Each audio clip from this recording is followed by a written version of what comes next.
Hello friends, स्वागत है आपका आपके अपने channel online study with DK में। आज हम आपके लिए लेकर आए हैं यूपी टेट एग्जाम 2026 के लिए संस्कृत का प्रैक्टिस सेट्स, जो कि आने वाली एग्जाम की दृष्टि से बहुत ही महत्वपूर्ण है। तो इस प्रैक्टिस सेट के माध्यम से 30 प्रश्न आपको यहाँ पर दिए जाएंगे और इन 30 प्रश्नों के माध्यम से आप चाहो तो अपना आकलन भी यहाँ पर कर सकते हैं। तो अंत तक बने रहना है, स्किप नहीं करना है, वीडियो को पूरा देखना है और अंत में मैं ज़रूर बताना है कि आज का जो वीडियो है वो आपको कैसा लगा, कितना हेल्पफुल आपके लिए रहा और कितने मार्क्स आपको आए। तो चलिए आगे बढ़ते हैं, देखते हैं किस प्रकार के प्रश्न आपसे एग्जाम में पूछे जा सकते हैं। तो यहाँ पे क्या आपको एक निर्देश दिया गया है। निर्देश में कहा है कि निम्नलिखित पद्य के आधार पर 1 से 5 तक प्रश्नों के उत्तरों में से सही विकल्प चुनें। जी हाँ, यहाँ पे आपको एक पद्य दिया गया है, उसमें से आपको 1 से 5 तक के जो प्रश्न हैं उनके उत्तर आपको चुनने हैं। तो सबसे पहले हम पद्य को पढ़ेंगे, समझेंगे, उसके बाद प्रश्नों के उत्तर यहाँ से निकालेंगे। पद्य क्या है हमारा? निर्चीर विवेक के हंसालस्यम त्वमेव तनुषे चेत विश्वस्मिन् दुनान्या कुल प्रथम पारिष्यति का। नीर यानी होता है हमारा जल और क्षीर यानी होता है दूध। विवेक यानी उसको समझने का जो गुण होता है वह। हंसालस्यम त्वमेव तनुषे चेत, प्रस्तुत जो श्लोक है इसमें कवि हंस को अपने कुलव्रत के पालन करने की शिक्षा यहाँ पर देता है और कहता है कि हे गुणग्राही, यदि तुम ही गुण दोषों को समझने में आलस्य करोगे और उचित अनुचित का निर्णय नहीं करोगे तो संसार में दूसरा और कौन कुलव्रत का पालन करेगा।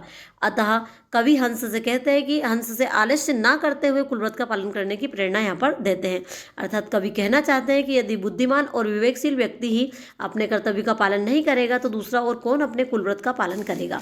तो चलिए देखते हैं इसमें से प्रश्न आपसे किस प्रकार के पूछे गए हैं।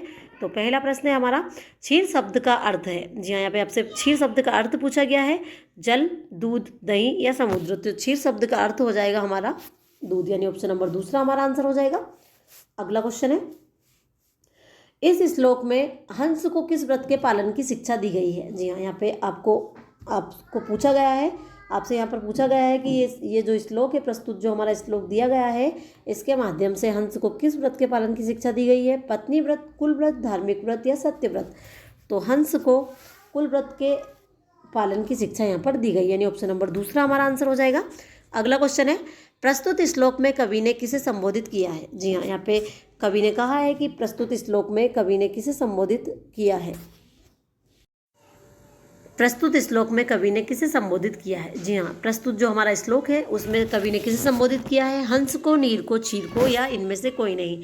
तो जो हमारा श्लोक था उसमें कवि ने हंस को संबोधित किया, यानी ऑप्शन नंबर पहला हमारा आंसर हो जाएगा। अगला क्वेश्चन है, हंस के किस गुण का वर्णन किया गया है। जी हाँ, यहाँ पे आपसे पूछा गया है कि हंस का कौन सा गुण है जिसका वर्णन इस श्लोक के माध्यम से किया गया था। श्वेत वर्ण का, सुंदर गति का या निर्चीर विवेक का या मधुर वाणी का। तो हंस का जो निर्चीर विवेक का जो गुण होता है, नीर यानी जल और दूध को जो अलग करने का जो गुण हंस में पाया जाता है, उस गुण का वर्णन इस श्लोक के माध्यम से किया था। चलिए आगे बढ़ते हैं।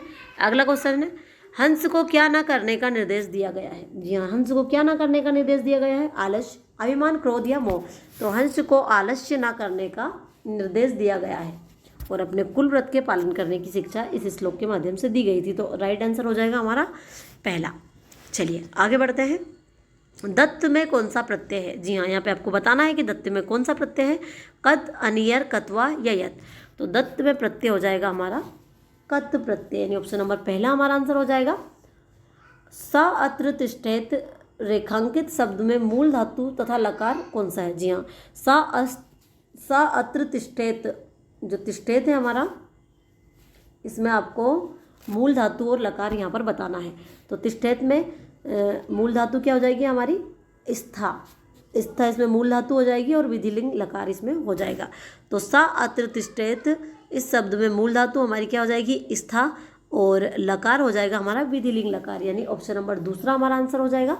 अगला क्वेश्चन है, युष्मांकम ग्रह कुत्र अस्ति, इस वाक्य में सर्वनाम है। जी हाँ, युष्मांकम ग्रहम कुत्र अस्ति, इस वाक्य में आपको सर्वनाम बताना है।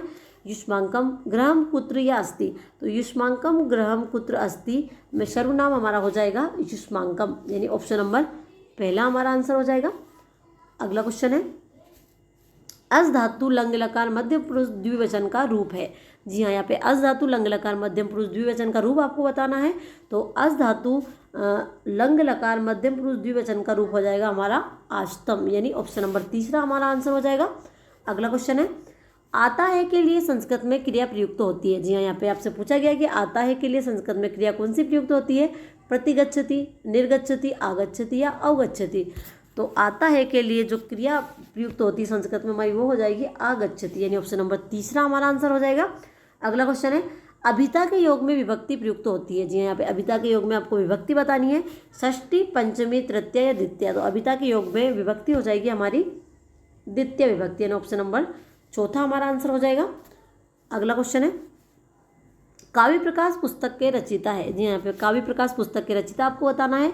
तो काव्य प्रकाश पुस्तक के रचयिता कौन है?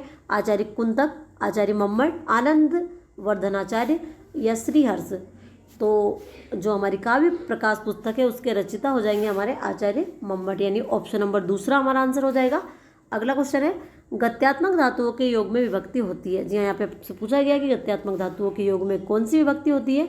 तृतीया, पंचमी, सप्तमी या द्वितीया। तो गत्यात्मक धातुओं के योग में जो विभक्ति होती है हमारी वह हो जाएगी द्वितीय विभक्ति, यानी ऑप्शन नंबर चौथा हमारा आंसर हो जाएगा। अगला क्वेश्चन है निम्नलिखित में से कौन सा शब्द अशुद्ध है? जी हाँ, यहाँ पे आपको बताना है कि निम्नलिखित जो शब्द दिए गए इनमें से कौन सा शब्द है जो अशुद्ध है? पूज्य, पूजनीय, पूजनीय या इनमें से कोई नहीं। तो जो अशुद्ध शब्द हो जाएगा हमारा पूजनीय, और शुद्ध शब्द क्या हो जाएगा हमारा? पूजनीय को कैसे लिखते हैं शुद्ध में? पूजनीय, ये हमारा शुद्ध शब्द हो जाएगा। और उसके बाद में ये जो पूजनीय है ये हमारा क्या हो जाएगा? अशुद्ध शब्द हो जाएगा। यानी राइट आंसर हमारा क्या हो जाएगा? ऑप्शन नंबर तीसरा। चलिए आगे बढ़ते हैं। छात्रा उपविष्टि है, छात्रा उपविष्टि है क्या है? कर्तवाच्य है, कर्मवाच्य है, भाववाच्य है, इनमें से कोई नहीं। तो छात्र उपविष्टि ये क्या है हमारा? कर्तवाच्य, यानी कर्ता के अनुसार यहाँ पर क्रिया हो रही है। चलिए आगे बढ़ते हैं। अगला क्वेश्चन है, अगला क्वेश्चन क्या है हमारा? यहाँ पर आपको एक निर्देश दिया गया है। चलिए देखते हैं निर्देश में क्या है। प्रस्तुत गद्यांश के आधार पर 16 से 20 तक प्रश्नों के उत्तर दीजिए। यहाँ पर एक गद्यांश आपको दिया गया है और इसके माध्यम से आपको 16 से 20 तक के जो प्रश्न हैं उनके आंसर यहाँ से देने हैं। तो सबसे पहले हम गद्यांश को देखेंगे, पढ़ेंगे, समझेंगे और फिर प्रश्नों के उत्तर यहाँ से निकालेंगे। तो गद्यांश क्या है हमारा? वर्तमान युगा संगणक युगा इति निगद्यते। वर्तमान का जो युग है वह कंप्यूटर का क्या है? युग है हमारा। वर्तमान का यहाँ कहना सच है कि जो वर्तमान का युग है वहाँ कंप्यूटर का युग है। सर्वप्रथम सांख्यिकी संगणकस्य निर्माण पेंसिल्वानिया विश्वविद्यालय 1946 ईस्वी अव्वल। सर्वप्रथम जो सांख्यिकी संगणकस्य यानी कंप्यूटर का निर्माण पेंसिल्वानिया विश्वविद्यालय में 1946 ईस्वी में हुआ। यानी जो हमारा गद्यांश है उसके माध्यम से सबसे पहले जो हमारा कंप्यूटर है उसका निर्माण कहाँ पर हुआ? पेंसिल्वानिया विश्वविद्यालय में 1946 ईस्वी में हुआ था। और तदा एतस्य भारा 63 टन परिमितम आसीत। तब इसका भार लगभग कितना था? तब इसका भार लगभग 30 टन था। आकार प्रकार दृष्टिया कार्यक्षमतां चाश्रित्य संगणकः सुपर संगणकः च विभाज्यते। आकार प्रकार और कार्यक्षमता के आधार पर कंप्यूटर जो हमारा कंप्यूटर है उसे सुपर कंप्यूटर आदि ऐसे 4 भागों में इसे विभक्त किया गया। प्रारंभ काले अस्य उपयोगा केवलम गणना कार्य संभवता। प्रारंभ काल में यानी शुरुआत में हम इसका उपयोग केवल गणना कार्य में करते थे, परंतु सांप्रतम अस्य उपयोगा प्रायः सर्वेषु कार्येषु अनिवार्यता धत्ते। परंतु आज के युग में इसका उपयोग लगभग सभी कार्यों में किया जाता है। तो चलिए आगे बढ़ते हैं, देखते हैं किस प्रकार के क्वेश्चन यहाँ से पूछे गए हैं और फिर हम उनके आंसर यहाँ पर देते हैं। तो चलिए क्वेश्चन क्या है हमारा? प्रारंभ में संगणक का प्रयोग किया जाता था। यहाँ पे पूछा गया आपसे कि प्रारंभ में शुरुआत में जो संगणक यानी कंप्यूटर का प्रयोग किस लिए किया जाता था? भवन निर्माण के क्षेत्र में, कला के क्षेत्र में, गणना के कार्य में या ऋतु निर्देशन के क्षेत्र में। तो प्रारंभ में जो हमारा संगणक यानी प्रारंभ में शुरुआत में जो कंप्यूटर का प्रयोग था वहाँ केवल किसके लिए किया जाता था? गणना के कार्य के लिए किया जाता है, यानी ऑप्शन नंबर तीसरा हमारा आंसर हो जाएगा। अगला क्वेश्चन है संगणक शब्द का अर्थ है। जी यहाँ पे आपसे संगणक शब्द का अर्थ पूछा गया है। तो संगणक शब्द का अर्थ आपको बताना है आविष्कार, दूरदर्शन, कंप्यूटर या विज्ञान। तो संगणक शब्द का अर्थ हो जाएगा हमारा कंप्यूटर, यानी ऑप्शन नंबर तीसरा हमारा आंसर हो जाएगा।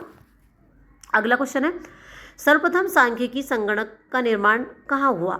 यहाँ पे पूछा गया है, गद्यांश के माध्यम से आपको इनके आंसर देने हैं। तो यहाँ पे पूछा गया है कि सबसे पहले सांख्यिकी संगणक यानी जो हमारा कंप्यूटर है उसका निर्माण कहाँ हुआ? कैम्ब्रिज विश्वविद्यालय, पेंसिल्वानिया विश्वविद्यालय, या ऑक्सफोर्ड विश्वविद्यालय उपयुक्त में से कोई नहीं।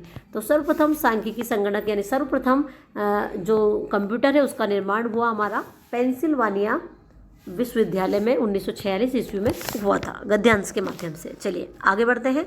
अगला क्वेश्चन है, सर्वप्रथम निर्मित सांख्यिकी संगणक का भार था। यहाँ पे सबसे पहले जो कंप्यूटर का निर्माण हुआ था उसका भार लगभग कितना था? 30 टन, 20 टन, 50 टन या 10 टन। तो अभी हमने गद्यांश में पढ़ा था कि सर्वप्रथम जो संगणक यानी हमारा कंप्यूटर का जो निर्माण हुआ था पेंसिल्वानिया में, उसका लगभग भार कितना था? 30 टन था, यानी ऑप्शन नंबर पहला हमारा आंसर हो जाएगा।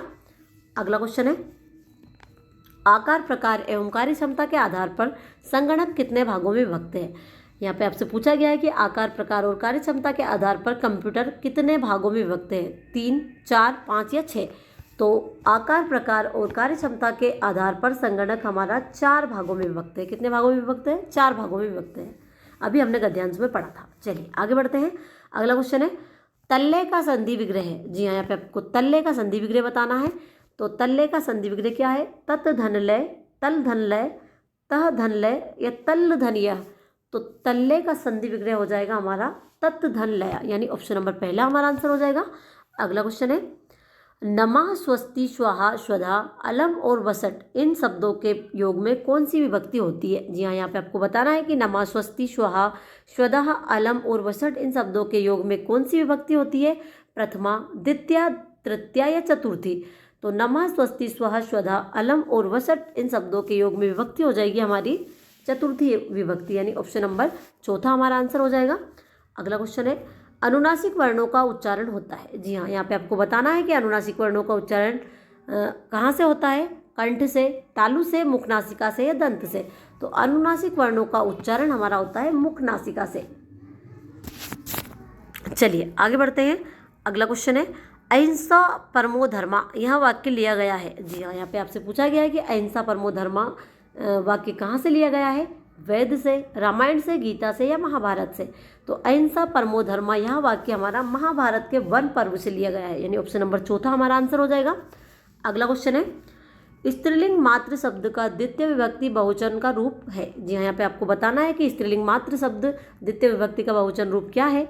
मातु, मात्रन, मात्र या मात्र। तो स्त्रीलिंग मात्र शब्द का द्वितीय विभक्ति बहुवचन का रूप हो जाएगा हमारा मात्र, यानी ऑप्शन नंबर तीसरा हमारा आंसर हो जाएगा।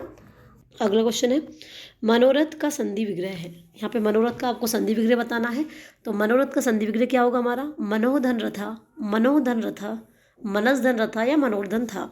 तो मनोरथा का संधि विग्रह हो जाएगा हमारा मनसधन रथा, यानी ऑप्शन नंबर तीसरा हमारा आंसर हो जाएगा।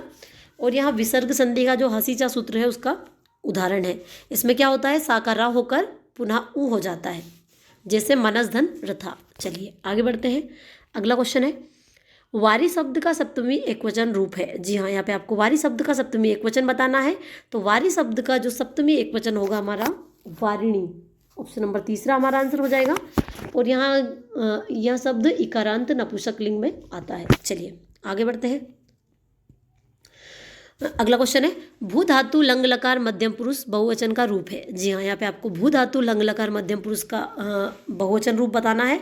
तो भू धातु लंग लकार मध्यम पुरुष का जो बहुवचन रूप होगा हमारा अभवत, यानी ऑप्शन नंबर दूसरा हमारा आंसर हो जाएगा। अगला क्वेश्चन है, दा धातु लट लकार प्रथम पुरुष बहुवचन का रूप है। जी हाँ, यहाँ पे आपको दा धातु लट लकार में बताना है और प्रथम पुरुष बहुवचन का रूप यहाँ पे बताना है। तो दा धातु लट लकार प्रथम पुरुष बहुवचन का रूप हो जाएगा हमारा ददती, यानी ऑप्शन नंबर तीसरा हमारा आंसर हो जाएगा। अगला क्वेश्चन है, विद्याया अमृत मसनूते यहाँ वाक्य किससे लिया गया है? यहाँ पे आपको दिया गया है कि विद्याया अमृत मसनूते यहाँ वाक्य किससे लिया गया है? ईशावास्योपनिषद से, कठोपनिषद से, छांदोग्योपनिषद से या केनोपनिषद से। तो विद्याया अमृत मसनूते यहाँ वाक्य हमारा ईशावास्योपनिषद से लिया गया है, ऑप्शन नंबर पहला हमारा आंसर हो जाएगा। और विद्याया अमृत मसनूते इस वाक्य का अर्थ क्या होता है? विद्या से ही अमृत प्राप्त होता है। तो यहाँ थे हमारे आज के 30 क्वेश्चन जो यहीं पर खत्म होते हैं। वीडियो अच्छी लगी हो तो वीडियो को लाइक, चैनल को सब्सक्राइब जरूर कीजिएगा। मिलते हैं आपसे अगले वीडियो में, तब तक के लिए धन्यवाद।